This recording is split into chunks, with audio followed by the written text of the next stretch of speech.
Hallo und herzlich willkommen auf meinem Kanal Koma Art. Ich bin Markus Köttermann und heute geht es darum, wie im Intro gesehen, dieses Netflix-Symbol, Netflix-Logo zu machen, mit dem Jingle dahinter und dieser kurzen Animation. Es kommt nicht ganz an das Original dran. Ich finde es aber sehr interessant, einmal so ein Projekt zu machen und deswegen guckt es euch an, habt Spaß damit und ja, vielleicht könnt ihr das irgendwo für gebrauchen oder für ein anderes Logo oder irgendwas gebrauchen, was ihr dann noch für euch machen möchtet. Auf jeden Fall viel Spaß damit und los geht's. Dann starten wir mal mit den Einstellungen. Und zwar habe ich hier auf Cycles gestellt, GPU äh, Compute und ja, das ist Standard. Ich glaube, das gibt nicht anders. Dann stelle ich hier auf 4K und 60 Frames. Ups, 60 Frames. Und dann lasse ich hier 250 Frames für das Projekt, weil das Intro dauert ungefähr 4 Sekunden und da ist man mit 240 wäre man drin. Und ich lasse es jetzt mal auf 250. Ach komm, stellen wir auf 240. 240. Okay, dann wählen wir schon mal einen Ordner aus, wo wir es dann hinspeichern möchten. So. Video. Da kommt am Ende das Video reingespeichert. Und damit haben wir das fertig. Für World möchte ich den Hintergrund komplett auf schwarz setzen. Und wir können dann hier oben auf dem Viewport Renderport gehen. Da sieht man jetzt, ist alles komplett schwarz. Hier unser Licht beleuchtet den Würfel ein bisschen. Und das war es im Grunde. Dann mache ich schon einmal fürs erste Mal abspeichern. Save as. Und dann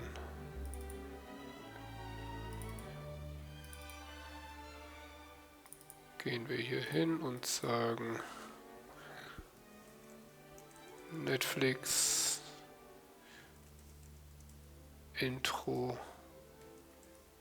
Logo nennen wir das mal und dann speichere ich. So, dann gehen wir auf Geometry Nodes. Hier gehen wir wieder auf unsere Rendered View und sagen neu. Und jetzt fangen wir an, erstellen wir erstmal dieses Standard N und dafür können wir den Group Input erstmal entfernen und machen eine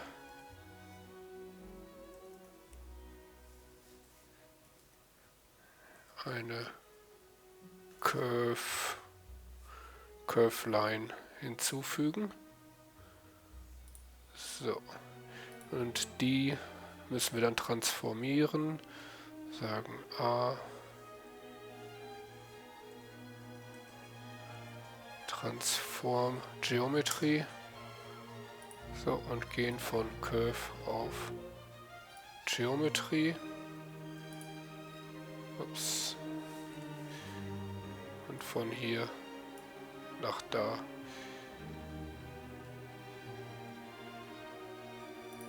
Das heißt, wir gehen jetzt erst nochmal zurück auf den Solid View und jetzt haben wir hier unsere Curve, die geht gerade nach oben und hier können wir dann einstellen, wie lang. 1 Meter geht die jetzt hoch nach oben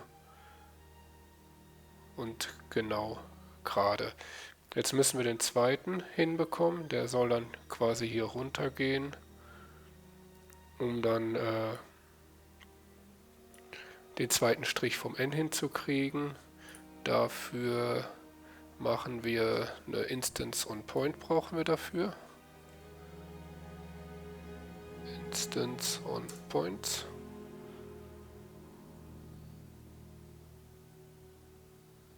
So. Dann können wir die dazwischen.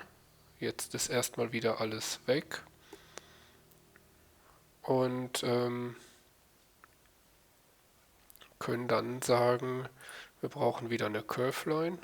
Machen wir die, Shift die, kopieren wir hier hin. Und die ist unsere Instance und gehen dann da dran.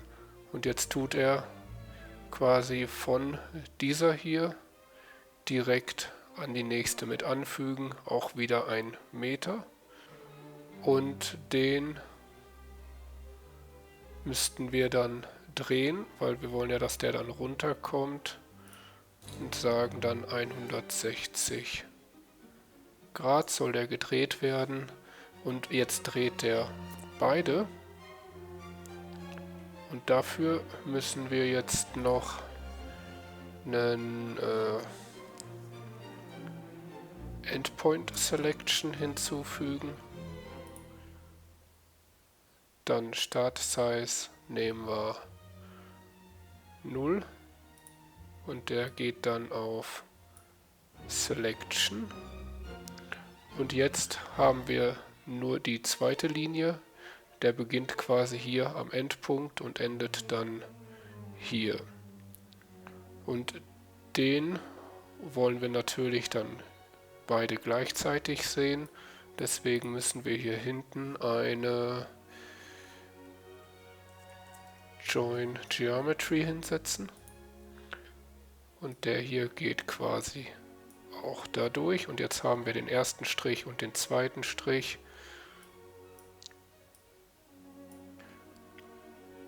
Und jetzt soll der zweite Strich natürlich hier unten bis an unsere Nulllinie dran gehen. Und dafür gehen wir mal mit 1 in die Front View und verlängern jetzt quasi die Länge der Kurve, bis wir unten auf das N kommen. Und nehmen wir mal 1,06.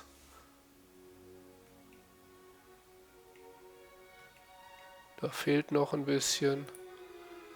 Dann nehmen wir noch eine 5 dazu. Jo, und damit sind wir unten an der Linie.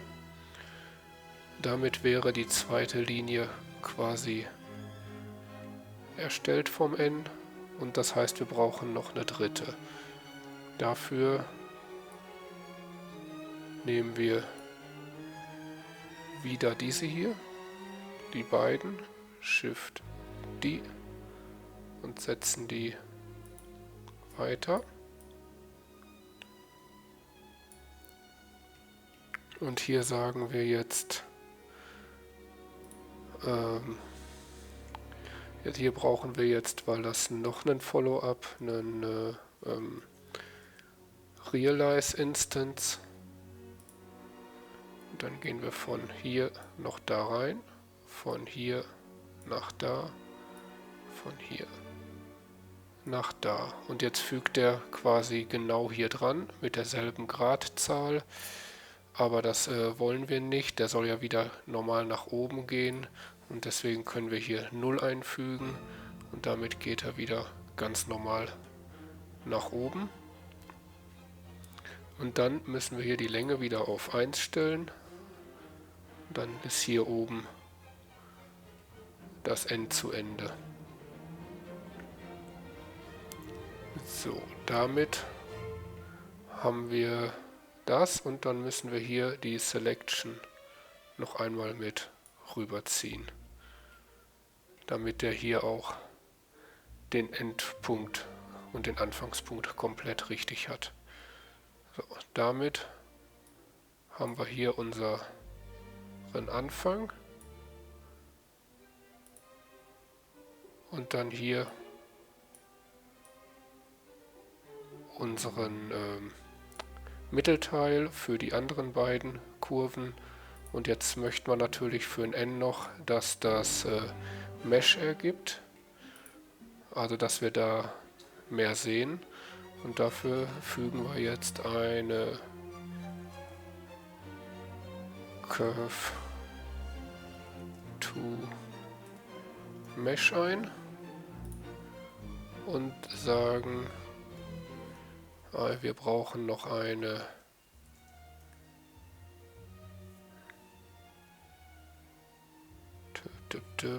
Curve Cycle. So. Und der kommt dann hier rein. Jetzt ist der Radius zu dick. Das ist im Grunde der Radius um die Kurve hin oder um die Linie hin weg. Und wenn wir jetzt sagen 0,005, haben wir hier schon mal eine schöne Linie. Doch das ist mir noch zu dick und ich gehe jetzt mal auf 0,001, relativ dünn, und damit haben wir das im Grunde fertig und wir haben dann unserem N Geometrie gegeben, was wir dann noch weiter benutzen können später. Dann möchte ich dem hier eben ein Frame geben. Drücken wir N für das Side-Panel, für die Node, und dann geben wir dem jetzt den Namen Baseline für die erste Linie.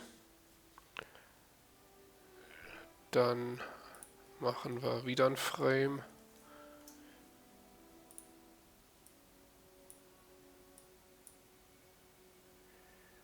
Für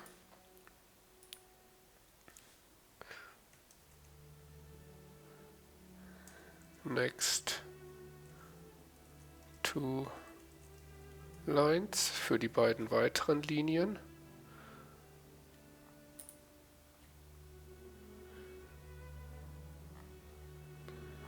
Und dann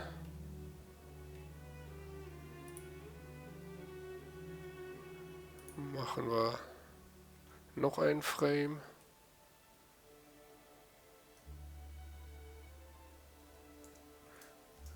Noch ein Frame.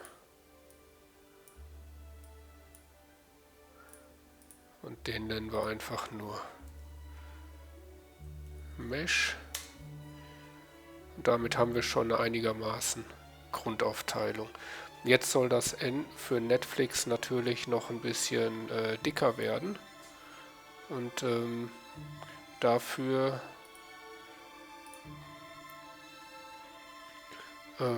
nutzen wir, schieben wir das erst noch mal ein bisschen rüber, eine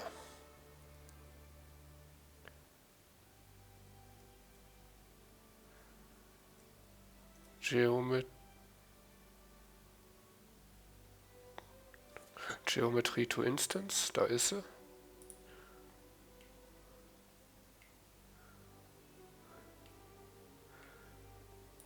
Dann eine Duplicate Elements.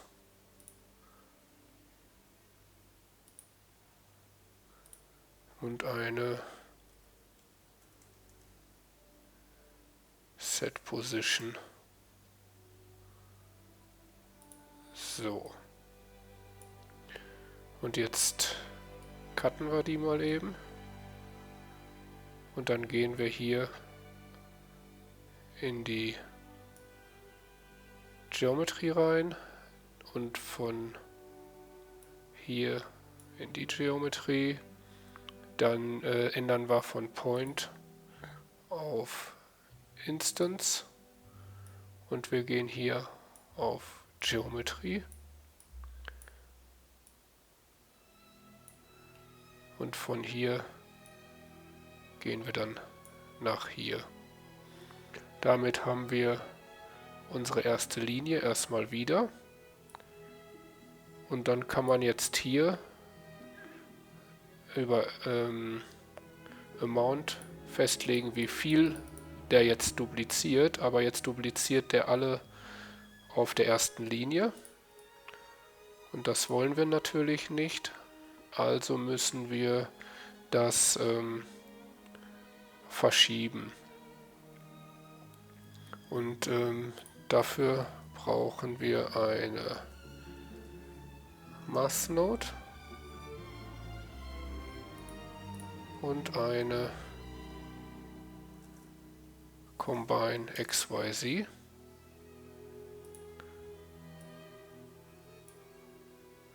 Und dann gehen wir von hier in den ersten von der Mass-Node. Die Mass-Node setzen wir auf Multiply.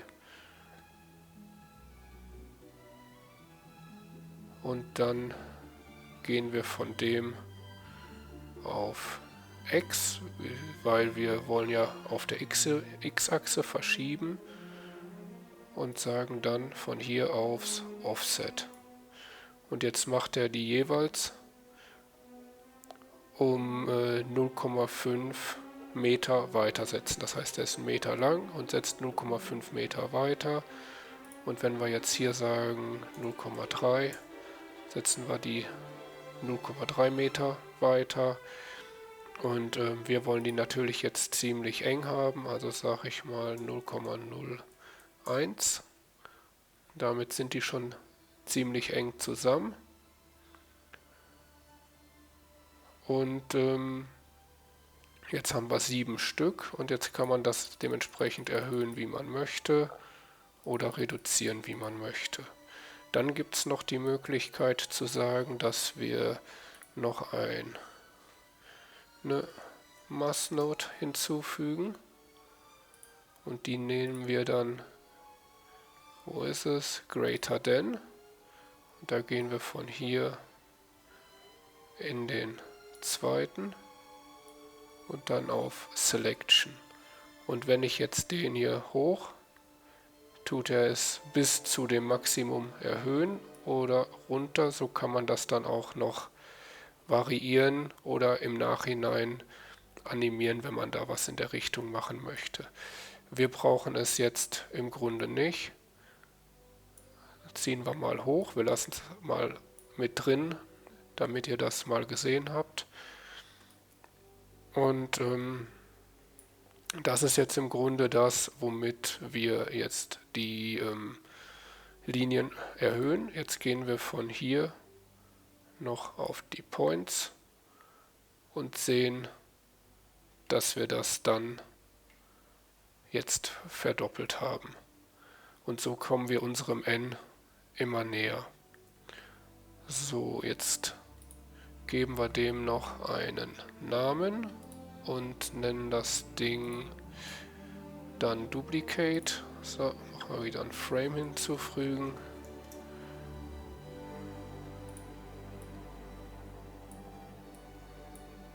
So, ein Frame, den nennen wir Duplicate für Duplizieren der Linien. So.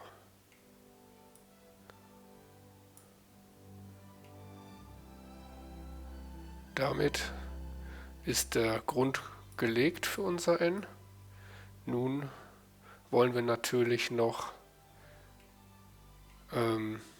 unser n dementsprechend etwas besser aufbauen und sagen wir jetzt, hier gehen wir mal, wir geben dem jetzt mal 80 Linien, setzen die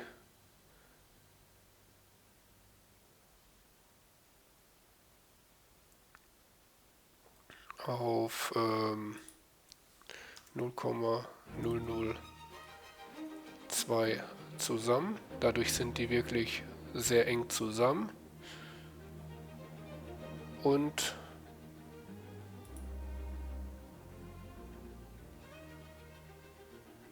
dann den machen wir auch auf 80, weil wir haben ja nur 80. So, und dann tun wir diese hier noch einmal duplizieren. Shift D, ziehen wir runter. Ich füge den wieder hier oben ein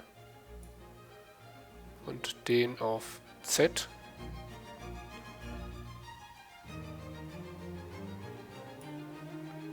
weil ich möchte jetzt, ups, machen wir 0, 0, weil ich möchte jetzt, dass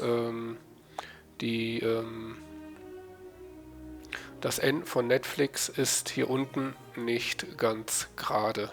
Es fällt ein bisschen ab und das möchte ich jetzt hiermit machen, indem wir Z sagen, dass er ein bisschen runter geht. Und dann machen wir minus 0,0002.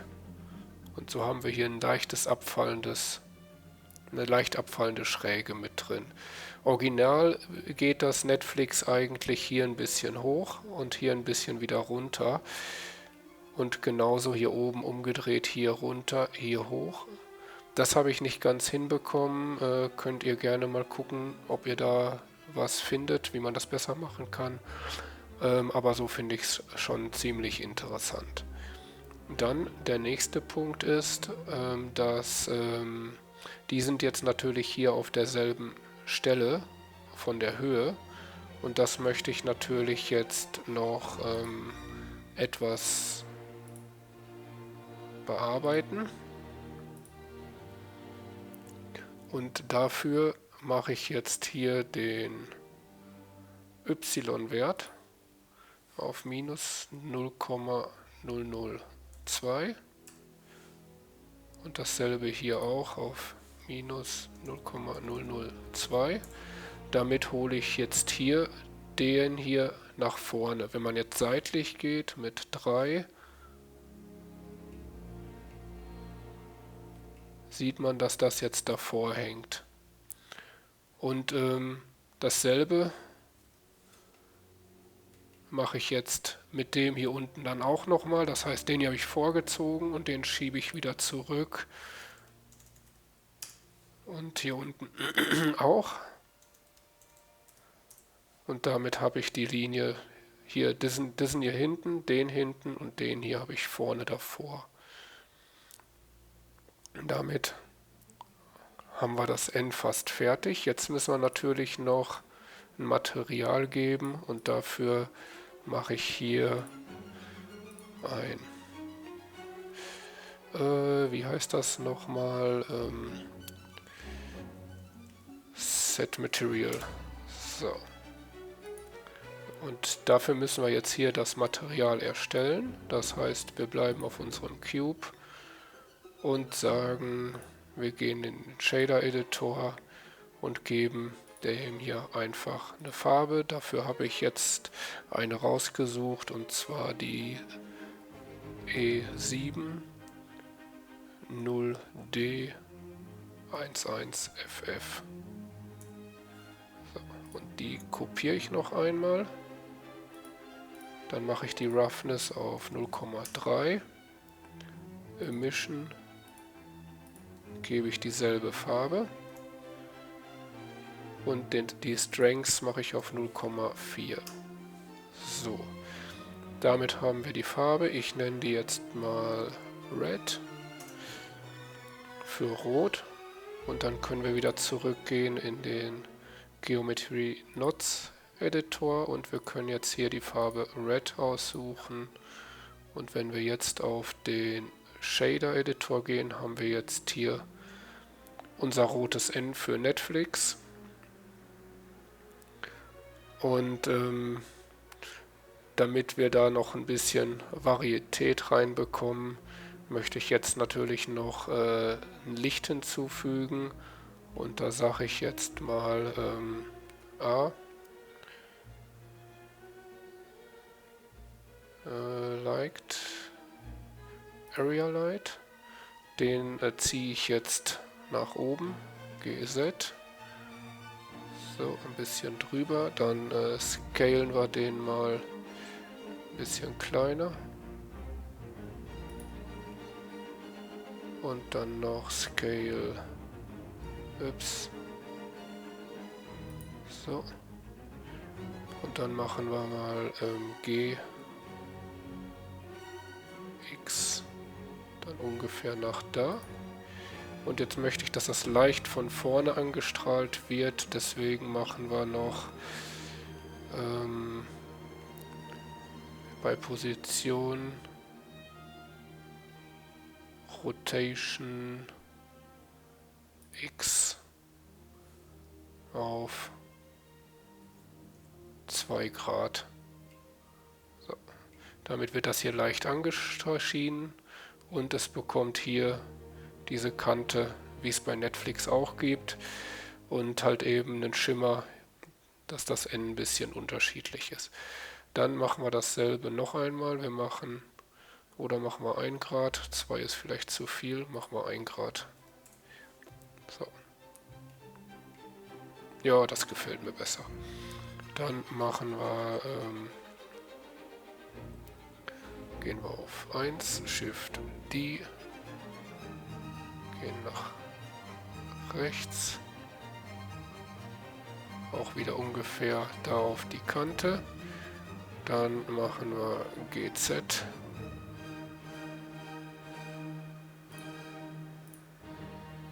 Ja, GZ.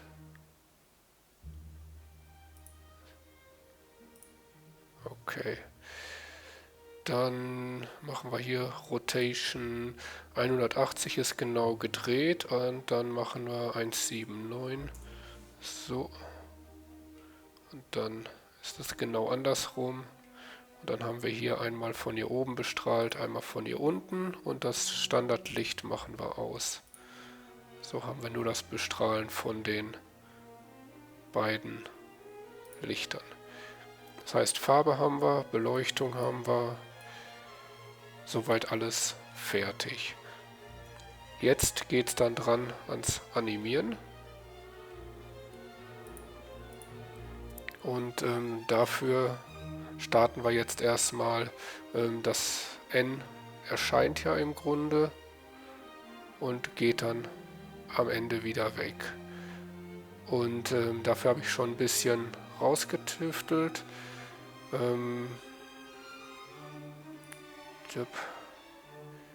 Und zwar, wo ist er? Videosequenzer. Und dann Use Timecode. So, und dann habe ich eine Datei mir runtergeladen. Das ist nämlich der Sound von... brauchen wir doch 150. Also ändern wir mal eben noch um auf 250. So. Und damit haben wir den jetzt hier drin. Und ich weiß nicht, ob ihr das jetzt dann mit hört. Ja, ich hoffe es. Haben wir halt eben den Sound mit eingefügt. Und mit diesem eingefügten Sound können wir jetzt dann gucken, wann das N erscheinen muss.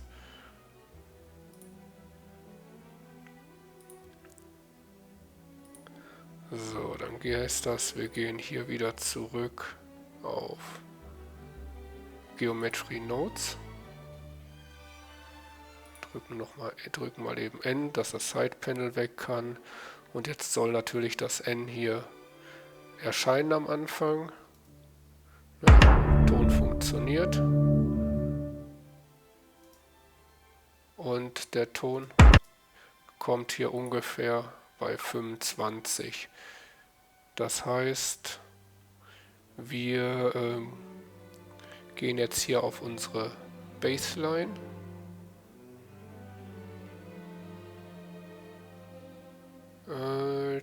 Tipp. Genau, wir machen jetzt erst die beiden Linien auf 0 weg. Machen wir 0. Zahl merken, 1,065. 0. Und dann haben wir hier dasselbe, machen wir 0 und drücken dann hier einen I für einen Keyframe. I. Dann gehen wir so 8 Frames weiter. 1, 2, 3, 4, 5, 6, 7, 8. Sind wir bei 33, weil das am Anfang ziemlich schnell erscheint, und machen dann hier wieder eine 1. Und einen neuen Keyframe. So, das heißt, wenn wir jetzt haben wir die beiden Keyframes hier und wenn dann das erste Dong kommt, sind wir schon beim Erstellen oder beim Hochfahren der Linie. Dann kommt ja der zweite Teil, das heißt, jetzt sind wir hier und klicken den an und sagen I für Keyframe, das heißt, jetzt haben wir den und wir gehen wieder 8 weiter. 1, 2, 3, 4, 5, 6, 7, 8, sind wir bei 41. Und da tippen wir jetzt die Zahl ein, die wir gerade im Kopf uns behalten haben, ist 1,065 und drücken nochmal I für Keyframe. Das heißt, die zweite Linie ist da und dasselbe machen wir jetzt hier für den dritten auch. Das heißt, jetzt bleiben wir auf derselben Position stehen, drücken I für einen Keyframe und gehen dann 8 weiter. 1, 2, 3, 4, 5, 6, 7, 8. Dann sind wir beim 49. Frame. Und da füllen wir jetzt eine 1 ein. Ups, 1. Und wieder ein Keyframe. So, das heißt, wenn wir jetzt hier vorne starten, ist unser N schon mal erstellt. Dann soll das N natürlich wieder zurückwandern. Und dafür müssen wir jetzt noch was erstellen. Und zwar geht das ja dementsprechend in so feinen Linien zurück. Deswegen haben wir die ganzen Striche quasi erstellt oder das ganze Material. Und dafür erstellen wir jetzt hier noch etwas Neues. Und zwar brauchen wir einmal eine falsch geschrieben, eine Random Value.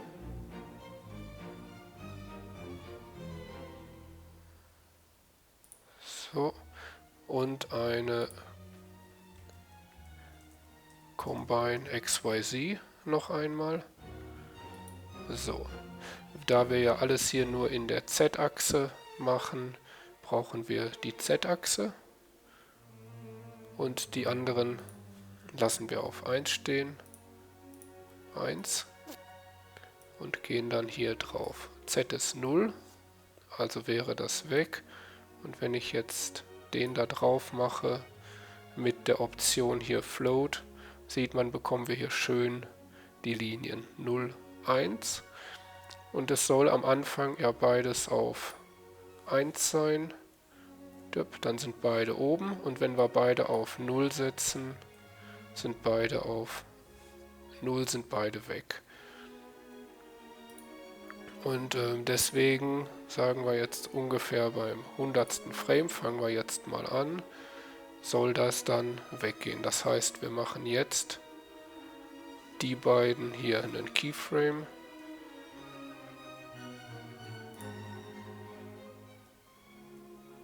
Bei 0, 0. Dann gehen wir mal weiter zum... Ne, Moment, soll ja voll sein. Beide 1 und bekommen Keyframe, Keyframe. Soll ja voll sein. Dann gehen wir nach hier und gucken, dass der Min auf 0 ist und machen erneut hier ein Keyframe, da ein Keyframe. Das heißt, der ist bis dahin gleich geblieben. Und dann gehen wir auf 130 und sagen, der zweite hier geht jetzt auch auf 0. Das heißt, der bleibt auf 0, I Keyframe, der geht auf 0, I Keyframe. Und so haben wir jetzt, dass die Linie runtergeht. Und, ups, so, 30. Genau. Und dasselbe machen wir jetzt noch einmal für den nächsten. Machen wir Shift D. So, der geht hier drauf. Und da machen wir jetzt beide auch wieder auf 1. Und machen bei 130, beide auf den Keyframe setzen, dann gehen wir auf 145, Min geht auf 0 und wir machen 2 Keyframes und dann bei 160 machen wir den zweiten auch auf 0 und wir machen wieder Keyframes und damit haben wir das erledigt. Damit wäre der Soft Remove, nenne ich das mal, Frame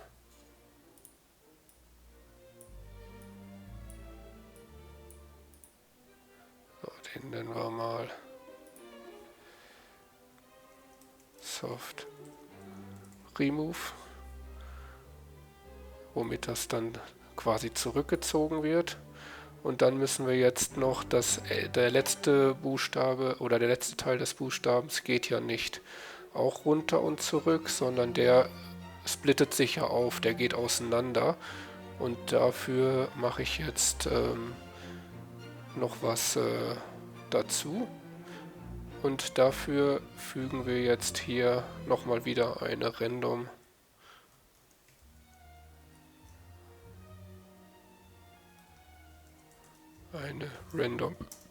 Value ein und eine Combine XYZ. So.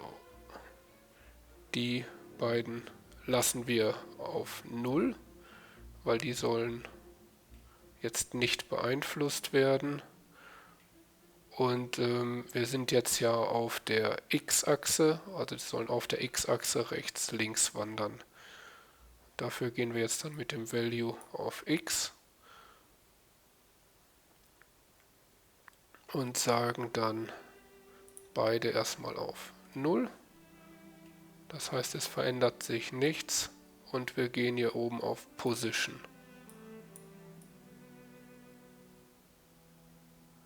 So. Und wenn wir jetzt sagen, jetzt sind wir bei 160 und sagen, ups, es soll nichts passieren. Und dann gehen wir bis 240 und da gehen wir auf minus 0,5 und hier 0,5. Und damit zieht es die quasi auseinander und wir setzen wieder 2 Keyframes und damit hätten wir unser Auseinanderziehen auch. So setzen wir noch einmal ein Frame drumherum, um das sauber getrennt zu haben und sagen dann, der Frame heißt dann Split. Damit splitten wir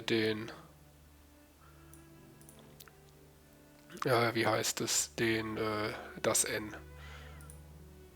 Und wenn wir jetzt dann das einmal durchgucken, erscheint das N und läuft dann auseinander weg.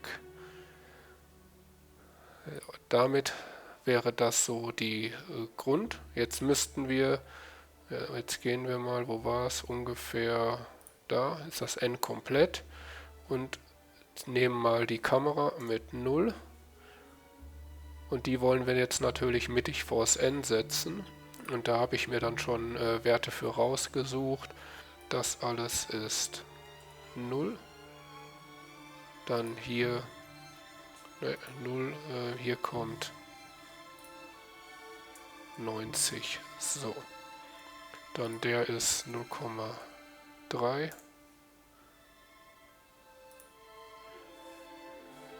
minus 5 und der ist 0,5.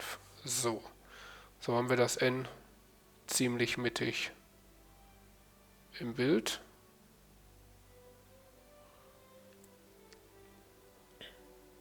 Und den setzen wir jetzt bei Frame 100, weil da fängt es an, das wieder zurückzugehen. Wenn wir jetzt einen Frame weitergehen, geht es wieder zurück. Und wenn man sich das Original Netflix-Logo ansieht, fängt er dann an, quasi rein zu zoomen. Und deswegen machen wir jetzt hier einen Keyframe für die Kamera. Dann gehen wir weiter bis 160.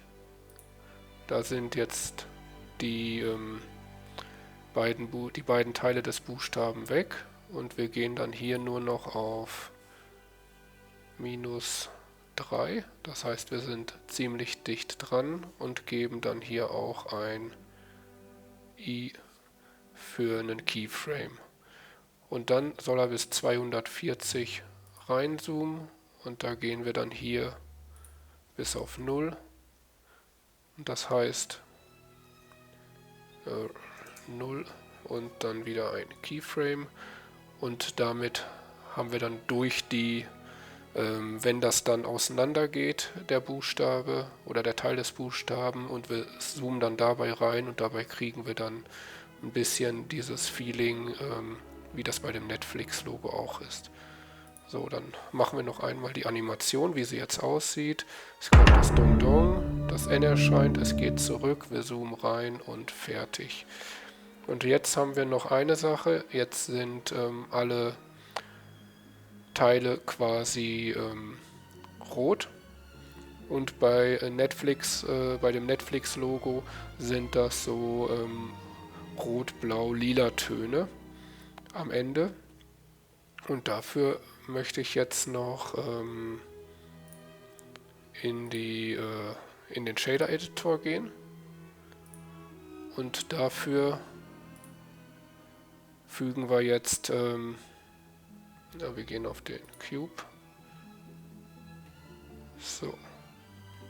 Und dafür gibt es eine schöne Möglichkeit. Wir können sagen, wir nutzen eine Objektinfo und nutzen hier den Random Ausgang und nutzen eine Color Ramp, um dann Farben zu haben. Dann nehmen wir einmal die Farbe hier für das Rot. Okay.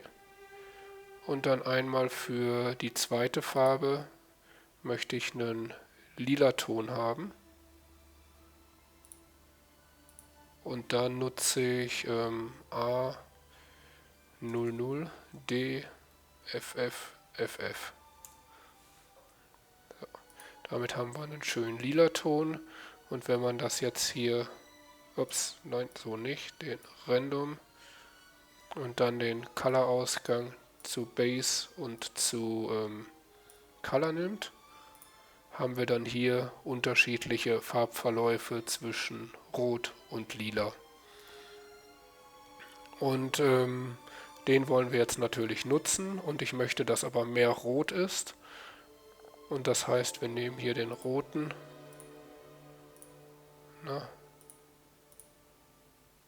und würden dann auf 0,625 sagen wir mal gehen. Und dadurch haben wir mehr rote und dann so ein bisschen blau-lila Töne, die dann hier zwischen vom Farbverlauf mit Zufallswerten genommen werden.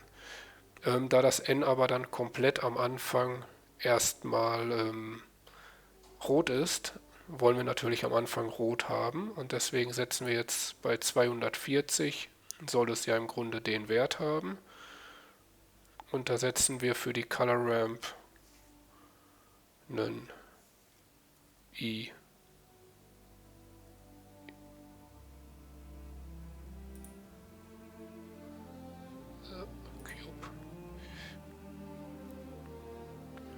Und dann wollen wir natürlich bei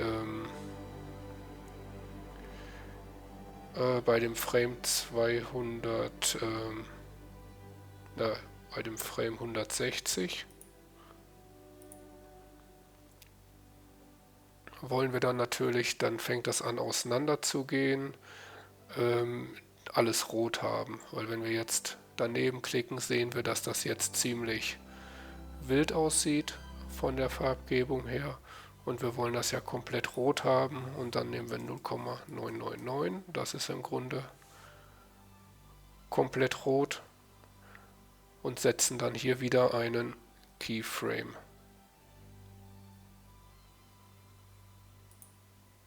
So, damit haben wir einen bei 160 und den möchte ich dann doch nicht den möchte ich bei 130 haben und dann passt das für mich. So, das heißt, wir haben jetzt den Buchstaben animiert, wir haben die Farbe animiert, wir haben den Ton im Hintergrund gelegt, damit wir das ungefähr gucken können, dass das passt. Und damit sind wir fertig. Ihr müsst mit den Keyframes unten aufpassen, wenn man jetzt hier, sag ich mal, was angeklickt hat. Wir sind auf dem Cube, haben jetzt dann die beiden Keyframes hier angezeigt und wenn wir dann jetzt auf Geometry Nodes gehen und ich sag mal, wir klicken den an, dann haben wir auf einmal die auch und die von dem anderen, von dem Shader Editor auch. Und dann müsst ihr quasi aufpassen, dass ihr nicht, wenn ihr jetzt die Keyframes rumschiebt, nicht die verkehrten rumschiebt. Das heißt, am besten immer, wenn ihr in einem anderen Bild rein oder in ein anderes Menü reingeht, dass ihr dann hier nichts angeklickt habt, sondern rausgeht, dann sind die wieder weg. Also im Grunde nichts anklicken und dann könnt ihr hier dementsprechend gucken, ich möchte hier was verstellen, da was verstellen und dann habt ihr die Keyframes nur für das Objekt, was ihr gerade machen möchtet, unten angezeigt. Genauso mit der Kamera, wenn man jetzt dann die Kamera anwählt, habt ihr jetzt nur die 3 Keyframes für die Kamera und damit habt ihr das ja dann. So, damit wären wir im Grunde durch. Das heißt, wenn wir jetzt hier das N erscheinen lassen, warte, ich klicke einmal woanders hin, machen wir noch einmal, lassen wir das N erscheinen mit dem Ton. Es geht zurück und dann geht es auseinander. So, das ist im Grunde die Animation. Wir speichern das jetzt noch einmal. Save. Und dann gehen wir mal eben auf den View. Der braucht weniger Rechenleistung. Und dann machen wir mal die Animation rendern. Wir haben ja den Ordner hier festgelegt mit Video. Und dann sehen wir uns gleich wieder, wenn das Rendern fertig ist.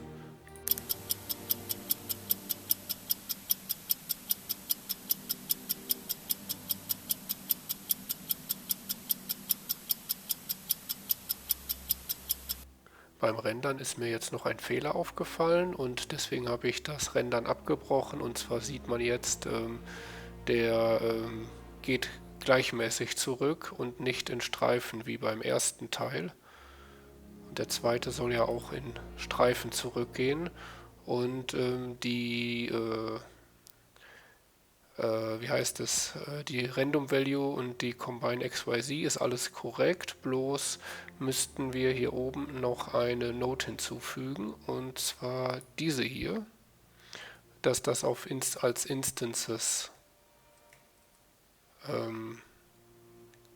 genutzt wird. So, und schon haben wir dasselbe Muster.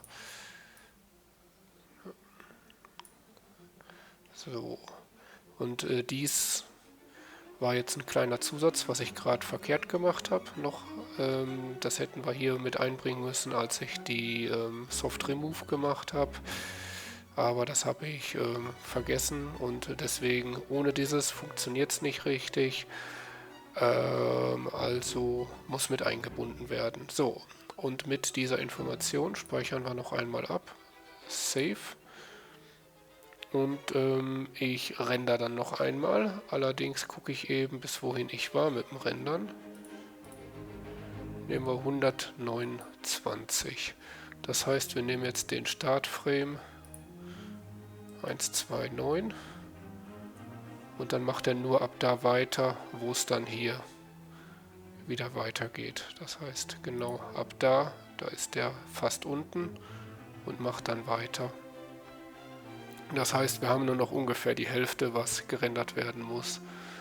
Und die Dateien im Ziel werden dann mit ersetzt. So, machen wir im Pfeil Save, Render, Render Animation und dann sehen wir uns gleich wieder.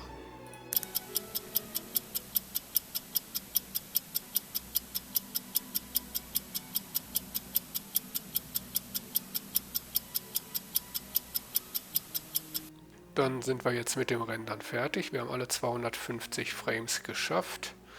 Somit können wir das Fenster schließen. Wir haben hier alles. Jetzt können wir hier wieder auf 1 gehen, weil wir ja theoretisch alle Frames haben wollen. Und dann sagen wir File Save, haben wir das noch einmal gespeichert. Unsere Datei ist komplett. Machen wir einmal n.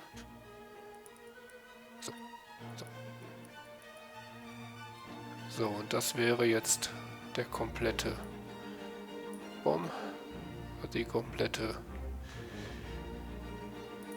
der komplette Ablauf. Habt ihr das noch einmal als Übersicht und wie gesagt, speichern wir noch einmal und dann möchten wir das natürlich jetzt auch gerne als eine Animation haben. Deswegen gehen wir dann hier ins Video Editing.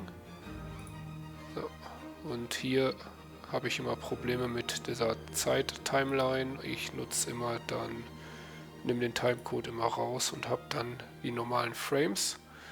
Dann müssen wir als nächstes hier wieder erstmal die Auflösung einstellen, dann die 60 Frames, Startframe, Endframe bleibt gleich und dann können wir hier wieder einen Speicherort festlegen. Tun wir in Video rein und damit sagen wir Capped, haben wir. Dann können wir sagen, wir tun die Datei Save As und nutzen den hier und dann mache ich da Video dazu. So. Save. Das heißt, wir können die Videodatei immer öffnen, dann würde das Fenster hier geöffnet werden und dann können wir das da bearbeiten. Dann gehen wir in das Fenster, sagen Shift A und machen eine Image-Sequenz hinzufügen. Da gehen wir dann hier auf unsere Bilder, die wir jetzt gerade erstellt haben, unsere 250 Stück und sagen Add Image Script und damit haben wir hier unser Image. Dann wollen wir natürlich unsere Musik wieder mit da drin haben und die ziehen wir eben mit rein. Den Jingle, den packe ich euch in die Videobeschreibung und dann sollte das am Ende passen. Den könnt ihr runterladen, zumindest war der kostenfrei, als ich den runtergeladen habe. Und jetzt müssen wir noch einmal gucken, dass der Jingle ungefähr mit dem Video übereinpasst. Das heißt, wir starten und gucken dann, wo das ungefähr ist. Also theoretisch bei 25. Passt aber ungefähr. Der erste ist ungefähr beim ersten und der zweite Dong ist beim zweiten Strich nach oben. Sollte also ungefähr passen. Was haben wir jetzt? So. Ja. Das sieht gut aus. Und dann machen wir jetzt das Ganze einmal nochmal abspeichern, Save und dann rendern wir die Animation.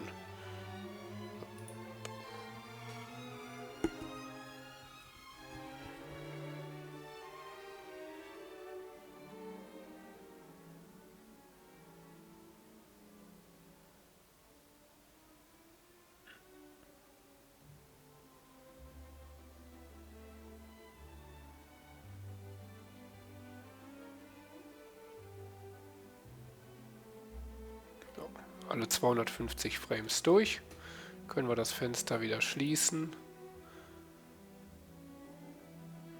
Und das hier dann im Grunde auch schließen. Wir sind fertig damit. Und jetzt zeige ich euch noch einmal, wie das Endergebnis aussieht. Habt ihr ja am Anfang schon einmal gesehen. Und viel Spaß damit.